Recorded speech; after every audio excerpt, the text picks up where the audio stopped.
திருவாக்கும் செய்கருமும் கை கூட்டும் செஞ்சொல் பெருவாக்கும் வீடும் பெருக்கும் உருவாக்கும் மாதலால் வானோரும் யானை முகத்தானே காதலால் கூப்புவார் தம் கை துன்பமதை துளைத்தருளும் குருவே போற்றி.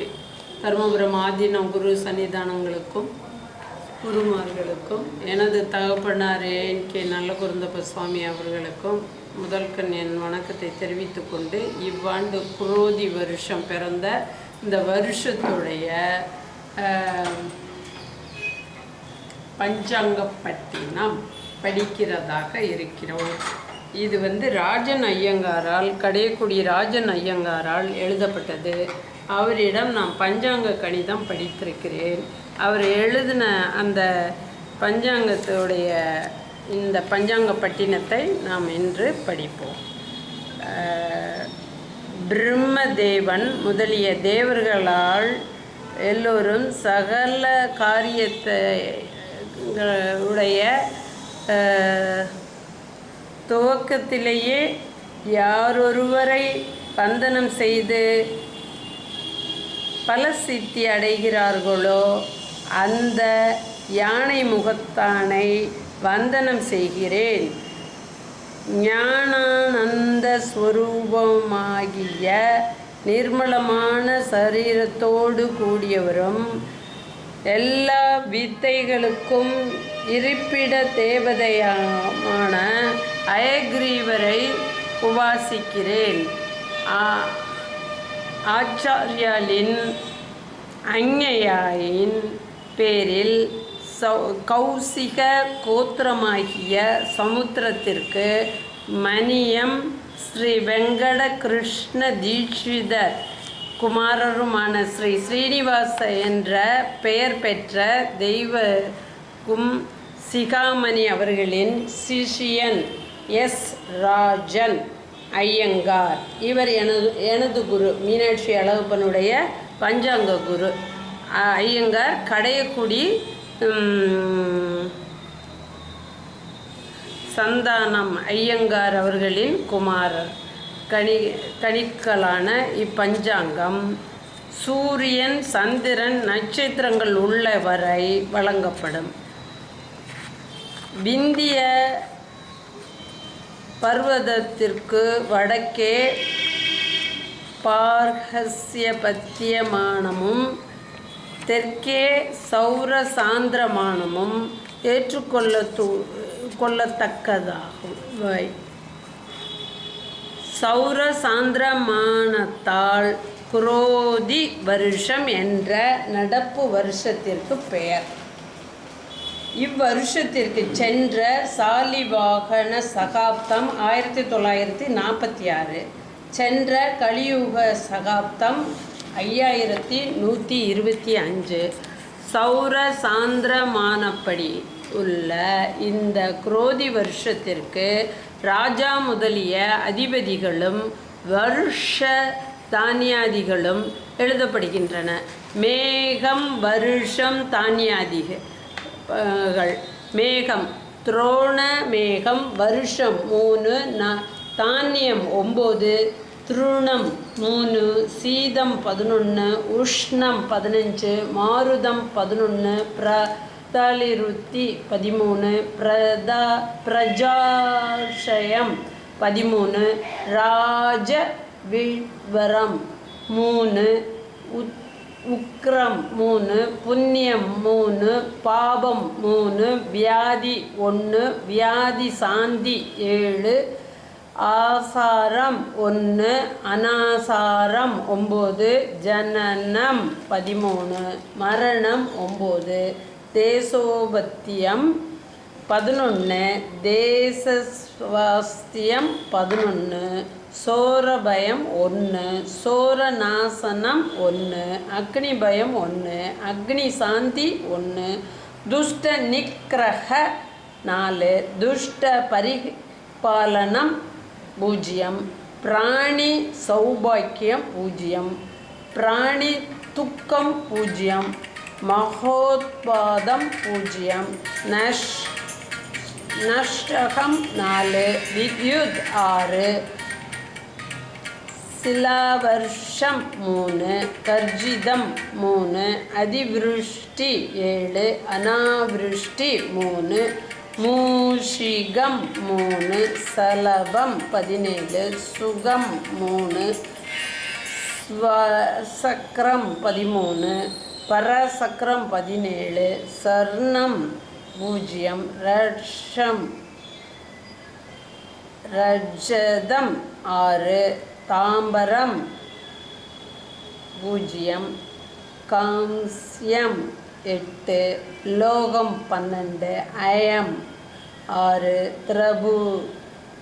திரபு 10, சீசம் 10, ரசம் 0, துத்தம் 0, முத்தா 0, ரத்னானி 0, ஷித் 3, திருஷணா 9, நித்ரை 15, ஆலாஸ்யம் 15, உத்யோகம் 13, சாந்தி 15, குரோதம் 13, பம்பம் 5, மித்ராத்வம் 3, மித்ரபேதம் 15, ரச நிஷ்பத்தி 9, பல நிஷ்பத்தி 13, உத்சாகம் 3.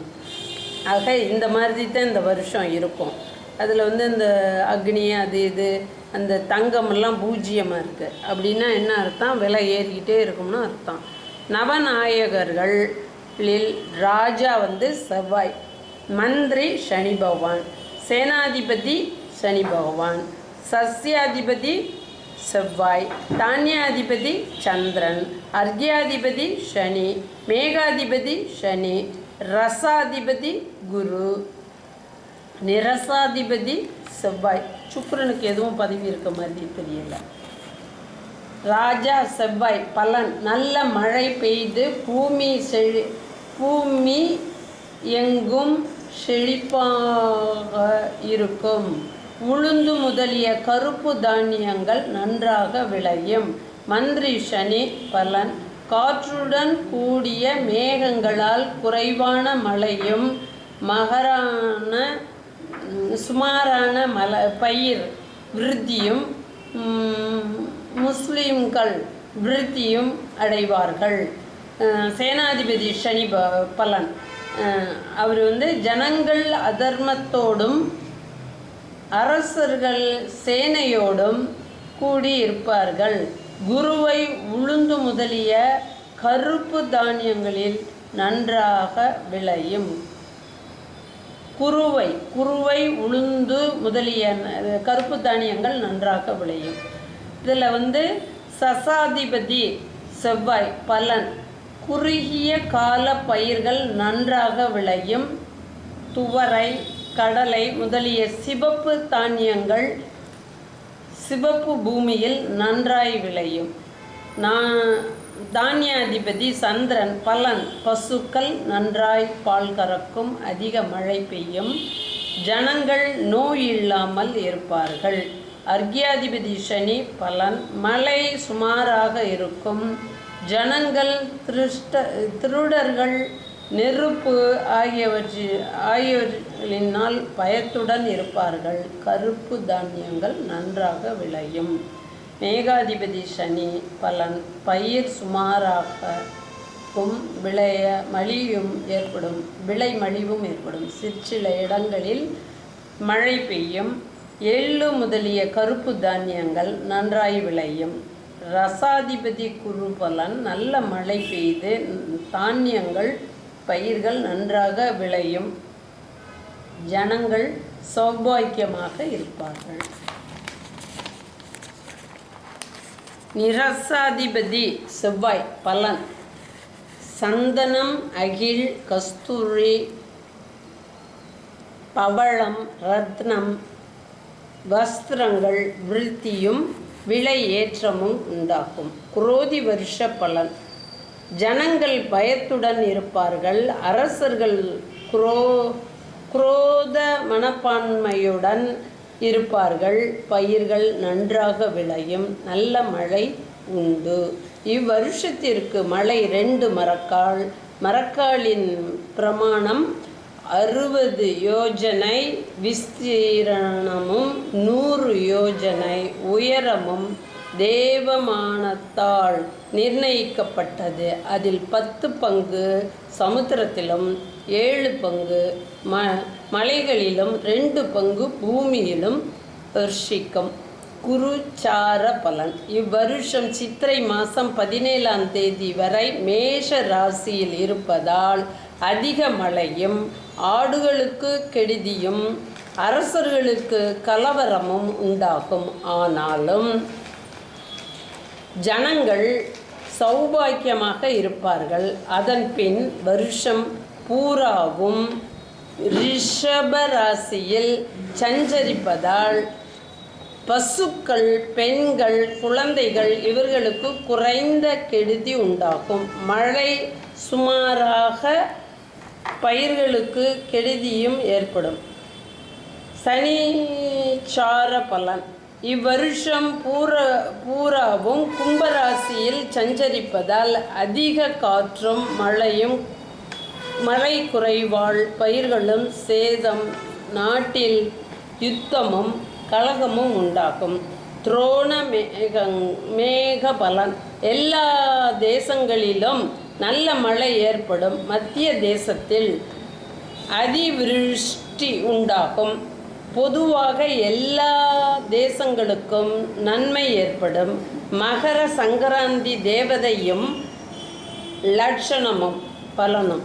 ஸ்திரீ புருஷ ரூபமாய் ஒரு முகம் 9 கைகள், தொங்குகின்ற உதடு, நீண்ட மூக்கு, கருப்பு வக்ரதந்தம், முரம் போன்ற காது, 3 கண், இவ்வித அவயங்களுடன் கூடிய விகாரமான கருப்பு சரீரத்துடன் 8 யோசனை பெருமானும் 60 யோசனை உயரமும் உள்ளதாய் இவ்வருஷம் வரும் மகர சங்கராந்தி தேவதை மகோதரி என்ற பெயர் பெற்று குங்கும ஜலம் ஸ்நானம் செய்து ஜாதி புஷ்பம் சூட்டி முத்தாபரணம் பூண்டு வெள்ளி பாத்திரம் ஏந்தி பாயசத்தை ஆகாரமாக உண்டு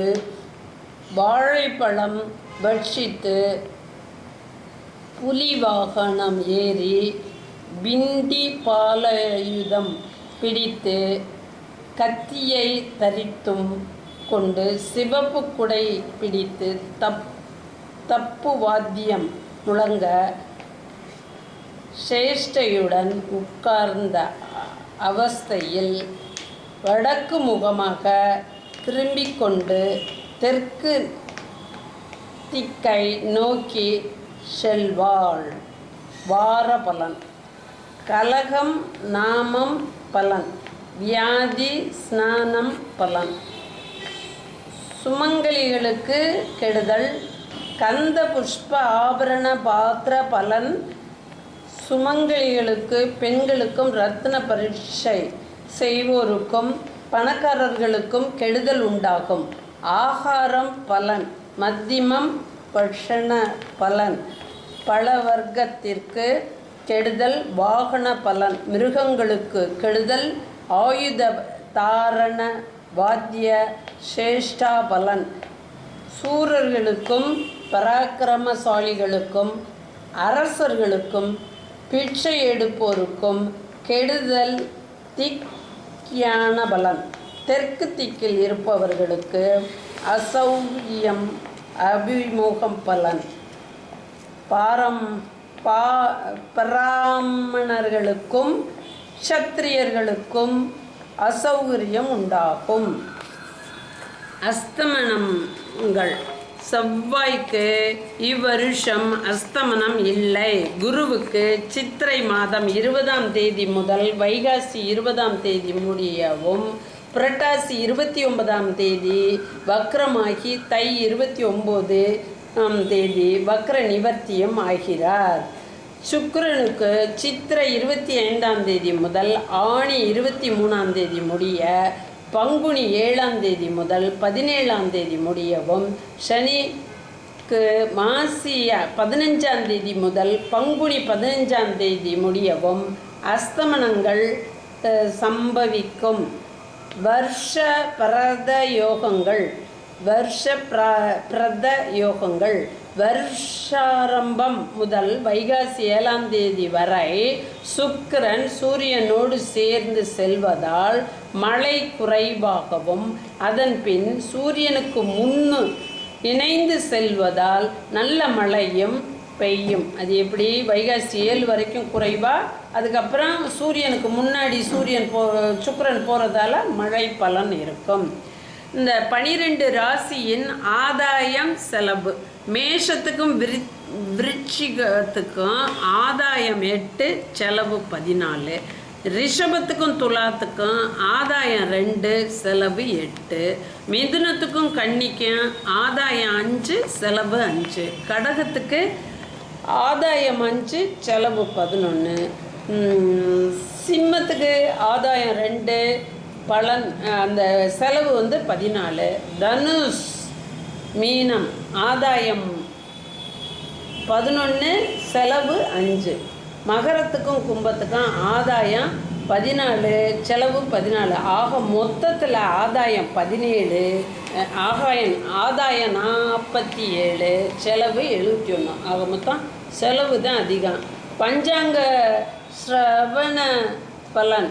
மேஷம் சங்கரமான தினத்தன்று வருஷாதிபதி மந்திரி முதலான நவநாயகர்களின் பலன்களையும் பக்தி சிரத்தையுடன் கேட்கிறவர்கள் சத்ரு ஜெயத்தையும் ஆயுளையும் கீர்த்தியையும் அடைந்து மென்மேலும் விளங்குவார்கள். இந்த சீதா சக்கர கோஷ்டத்தில் இருக்கின்ற இலக்கங்கள் ஒரு சிறுவன் கையால் தொடச் சொல்லி புஷ்பத்தை ஒன்றை கொடுத்து இதை தொட சொல்லணும். அதில் எந்த எண் வருதோ அதுக்கு 1ஆம் எண் வந்துச்சுன்னா லாபம், 2வது எண் நாசம், 3வது எண் சிநேகம், 4வது எண் பீடை, 5வது எண் க்ஷேமம், 6வது எண் கலகம், 7வது எண் தானம், 8வது மரணம், 9வது பிரீதினா லவ்னு அர்த்தம். இந்த மாதிரி இதோடைய பலன் இருக்குது. ஒவ்வொருத்தரும் இதை தெரிஞ்சுக்கணும். குரோதி வருஷத்துடைய பலன் குரோதி வருஷ பஞ்சாங்க பட்டினம் படிக்கப்பட்டு நிறைவு செய்யப்படுகிறது. செவ்வாயும் சூரியனும் ஒரே ராசியில இருக்கிற மாதிரி இருக்கு. என்ன பீரியட் கொடுத்துருக்கு பாருங்க. செவ்வாய்க்கு இல்ல இந்த வருஷம். ஆமா, குருவுக்கு சித்திரை மாதம் 20ஆம் தேதி முதல் வைகாசி 20ஆம் தேதி முடியவும் அஸ்தமனம்னு சொல்றாங்க. இப்ப குரு எங்க இருக்கார்? மேஷத்துல இருக்கார். அப்ப 17ஆம் தேதி சித்திரை 17 ரிஷபத்துக்கு போறார். அப்ப அவர் கார்த்திகை நட்சத்திரத்துல சஞ்சரிக்கிறார். அப்போ சித்திரை மாசத்தையில் கார்த்திகை நட்சத்திரத்தில் சூரியன் வந்து அவர்கிட்ட நெருங்கும் போது குரு அஸ்தமனமாவார்ல. சூரியன் கிட்ட மேஷ ராசியில் சூரியன் சஞ்சரிக்கும். சூரியன் சஞ்சரிக்கிற ஒவ்வொரு நாளும் ஒவ்வொரு டிகிரியே கடந்து போகும்.